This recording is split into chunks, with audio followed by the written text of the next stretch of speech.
인권법센터의 김예원 변호사 나와 계십니다. 어서 오십시오. 네, 안녕하세요. 예. 서울 양천 그 아동학대 사망 사건의 첫 재판이 이제 내일 열리게 됩니다. 살인죄를 적용하라 이런 진정이 한 수백 건씩 지금 올라가고 있고 또 검찰 역시도 지금 아동학대 치사를 적용할 거라고 하는데 김예원 변호사께서는 살인죄 적용이 능사가 아니다 이렇게 또 보고 계세요. 왜 그러신 건가요? 일단 제가 아이를 3명을 키우는 엄마입니다. 네. 그리고 그 장애인권법센터는 그 이런 아동학대 사건만 그리고 특히 장애아동 네. 사건이나 이런 학대 사건에 대해서만 대응하고 있는 법률사무소이기도 합니다. 네. 그래서 굉장히 많은 사건을 접하고 또 처리하고 이러고 있는데요. 살인죄 마음으로서는 모든 사건을 다 살인죄로 그냥 기소해서 법정 최고형으로 그렇게 처벌됐으면 너무 좋겠죠. 네. 그렇지만 제가 변호사로서 실무를 하고 재판을 담당을 하면서 드릴 말씀은 이 아동학대에 관련해서는 아동학대 처벌법이라는 형사특별법이 있습니다. 이 형사특별법에 따르면 이 아동이 기본적으로 자기 피해 같은 걸 진술하기가 어렵잖아요. 네. 특히 반복적인 진술을 하는 걸 굉장히 힘들어하기 때문에 아동이 초기에 진술하는 내용을 해바라기 센터에서 영상 녹화를 하고요. 그 영상 녹화물을 증거에 아동의 진술 대신 제출할 수 있는 제도가 있습니다. 근데 이 제도를 이용하기 위해서는 이 아동이 같이 진술할 때 옆에 앉아 있는 사람이 이 아동이 실제로 몇 월 며칠 몇 시에 이렇게 비디오 앞에서 진술을 했어요. 라고 얘기를 하면 네. 굳이 법정에 이 아동이 나오지 않더라도 살인죄 적용이 가능한 제가 했던 사건은 아동이 살아 있었기 때문에 살인 미수 사건이었거든요. 네. 살인 미수로 기소가 됐는데 오히려 이 아동이 그 아동학대 처벌법에서 예정해 놓은 그 보호를 받지 못하고 실제로 법정에 나와서 증언을 해야 했던 네. 이런 사안이 있습니다. 그래서 실무적으로 당연히 살인죄로 가야 되지 않을까라고 고민하는 지점에서 이 아동을 보호하기 위해서 아동학대 처벌법이 마련된 그런 내용도 참고로 알고 계셔서 종합적으로 판단해 주시면 좋겠고요. 살인의 고의를 입증하는 것이 굉장히 어렵기 때문에 아동학대 치사죄와 법정형에서는 큰 차이가 나지 않아서 네. 검찰에서 전략적으로 그런 판단을 하지 않았나라는 생각이 들기도 합니다. 네. 또 한 가지 우리가 이제 사실 알고 있는 이 정인이 사건 같은 경우에는 작년 10월 달에 이제 일어난 사건이었는데 이제 한 방송 프로그램을 통해서 이제 우리에게 많이 알려지게 됐잖아요. 그리고 나서 이제 지난 8일이었죠.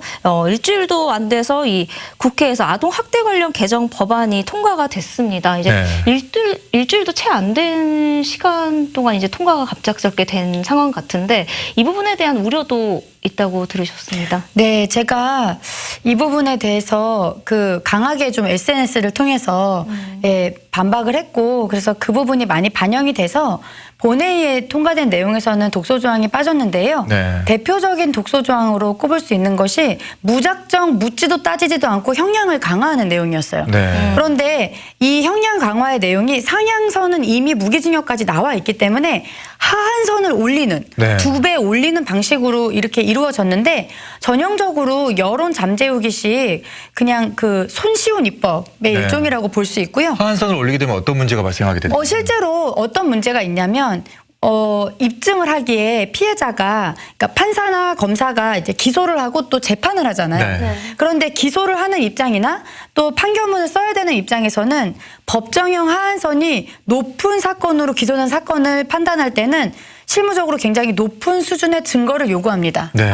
예를 들어 CCTV 영상이라던가 뭐 아동의 진술이 굉장히 일치가 되고 그거에 부합하는 상처들이 계속 뭐 나타난다던가 네. 이런 식으로 그런 수준의 증거들을 요하게 되는데 지금 이 양천 아동학대 사건의 경우에는 당연히 그런 수준의 증거에 이르를 수 있죠. 네. 그렇지만 거기에 미치지 못하는 수준의 여러 사건들이 있거든요. 네. 그러면 그런 사건들 같은 경우는 기소가 실제로 되지 않는 부작용이 발생합니다. 오히려 네, 장애인 성폭력 사건의 경우에 장애인 강간의 법정형을 하한선을 상향한 적이 있어요. 네. 그랬더니 그 다음에 통계적으로 보면 이전에 그 기소했던 기소율의 절반 정도밖에 미치지 못하는 수준을 보이고 있고 그리고 기소가 됐다 하더라도 무죄율이 상당히 높아졌습니다. 이건 네. 객관적으로 확인할 수 있는 자료예요. 아니 근데 이번 이 입법을 할 때 관련 그 의원들이 비례대표라도 전문가 출신이 있지 않았었을까요? 법조계가? 그래서 제가 좀 안타까운 게 네. 조금만 시간을 이게 10월 사건이고 네. 그리고 이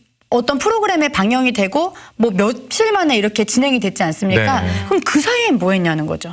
그 사이에는 국회에서 전문가를 통해서 현장이 어떤지 물어도 보고 재판 실무상 뭐가 문제점인지 확인할 수도 있었을 텐데 네. 그냥 무작정 우리는 가해자를 악마화해서 세게 처벌하겠다라고 했을 경우에는 핀셋 효과라고 해서요. 어떤 일정 수준 이상의 가혹한 사건, 극심한 사건들은 잡아내서 강하게 처벌할 수 있겠지만 거기에 이르르지 못하는 대부분의 사건은 실제로 기소조차 이르지 못하는 그런 실무상의 어려움이 있어서 제가 말씀을 드렸던 것입니다. 그럼 이번 입법 과정에서는 법조계 전문가는 없었다는 건가요? 예, 그렇죠. 그래서 이 뒤늦게 제가 이제 의견을 막 드려서 네. 그 부분이 반영이 돼서 토론이 됐다고 전해 들었습니다. 예. 그러면 이제는 좀 이거를 어떻게 그러면 아동 학대 처벌법을 효과적으로 어떻게 활용을 해야 될지 어떤 생각을 좀 가지고 계신가요? 지금 현재 아동학대 사건이 터졌을 때 개입하는 기관이 3개 정도 있습니다. 첫 번째는 경찰이죠. 예, 그리고 두 번째가 아보전이라고 하는 아동보호 전문기관입니다. 주로 사회복지사들이 근무하는 기관으로 지금 민간이 위탁되어서 운영되어 있는 기관이고요. 세 번째가 지자체에서 근무하고 있는 아동학대 전담공무원 제도입니다. 그런데 이 전담공무원 제도는 작년 10월부터 실시가 됐었는데요. 이 3주체가 각각 다른 역할을 하고 있지만 사실상 권한이 굉장히 중첩되어 있어요. 그래서 이 세 군데 다 신고를 받도록 하고 있고 이 세 군데가 다 조사를 할 수 있도록 하고 있어요. 네. 그런데 상식적으로 생각을 해도 조사를 이 사람이 와서 하고 저 사람이 와서 하고 또 다른 기관에서 와서 하고 이렇게 하면 피해 아동이 똑같은 내용을 진술할 수가 있을까요? 그리고 그 과정 중에 이 아동의 진술이 상당히 오염되거나 네. 또 다음에 누가 와서 물어보면 그런 일 없었다고 얘기해야 돼? 맞아. 라고 나중에 이렇게 세뇌시키거나 이런 네. 기억의 왜곡을 발생시킬 수 있어요. 그래서 제가 계속 말씀드리는 것이 현장에 일할 수 있도록 법이 맞춰가야 된다는 겁니다. 현장은 무시하고 그냥 뭐 양형을 갑자기 높인다던가 아니면은 뭐 어떤 말도 안 되는 그냥 뭐 끼얹기식으로 옥상옥으로 뭐를 계속 만들어서 그 막 잔소리를 할 사람 그런 부처들만 자꾸 만들 것이 아니라 현장에서 일할 수 있는 곳에서 권한을 정확하게 나누고 대신에 그거에 대한 전문성 길러주고 만약에 그 부분에서 잘못했으면 확실한 책임을 물을 수 있는 제도가 돼야 된다는 거죠. 지금 같은 경우 이 사건만 하더라도 경찰에 얘기하면 여기에서 학대 아니라고 했다. 여기서는 우리는 학대라고 했는데 저기서 안 나간 거다. 라는 식으로 계속 핑퐁하고 있잖아요. 네. 책임을 전가하고 있잖아요. 이런 거는 있을 수 없는 제대로 된 시스템이 아니죠. 그래서 그러니까요. 이 기관들이 각자 가지고 있는 장점들, 잘할 수 있는 것들을 살려서 현장에서 그 부분을 살려 일할 수 있고 시너지, 유기적인 협업이 네. 이루어지게 그렇게 만들어야 된다라는 말씀입니다. 아, 그러면 현장이 좀 어떻게 잘 돌아갈 수 있게 법이 뒷받침이 좀 돼야 될 텐데 그거 어떻게 해야 될까요? 지금 현업에 계시니까. 일단 본회의 통과된 부분에 있어서는 그 급한 부분에 대해서만 통과가 됐고 향후에 2월에도 임시국회 때 이 내용에 대해서 또 자세히 얘기를 하신다고는 말씀하셨어요. 네. 그래서 저는 이 관심이 그냥 일시적인 것이 아니라 또 우리 사건이 재판이 진행되고 하면 거기에만 되게 막 집중해서 맞아요. 뭐 가해자가 뭐라고 변명을 했다더라 아니면 뭐 어떤 이렇게 좀 지엽적인 내용들 자극적인 얘기들 위주로 많이 소비가 될까 봐 걱정이 되는데 기왕 우리가 이렇게 국민적인 관심이 생기고 네. 또 정치권에서도 이런 문제에 대해서 인식을 했기 때문에 앞으로 좀 현장의 목소리를 담아서 네. 예, 입법을 하셨으면 좋겠다라는 말씀을 드리고 싶고요. 네. 한 가지만 더 말씀을 드리면 지금 현재 11월에 통과돼서 3월에 시행 예정인 법이 아동복지법에 이런 내용이 있습니다. 이해만 신고되면 즉시 분리를 한대요. 아하. 이해만 신고되면. 아. 그런데 그 법에 태동이 됐던 그 천안 사건 아시죠? 네. 아동이 가방 안에서 맞아요. 사망한 사건. 네. 그 사건을 보시면 그 사건은 1회 신고됐습니다. 아. 그러니까 횟수가 중요한 게 아니라 네. 현장에 전문성을 가진 사람이 가서 네. 아동은 이렇게 진술하고 있는데 현장에 있는 아동의 진술과 이 아동의 상처는 일치하지 않네? 왜 이런 일이 발생하지?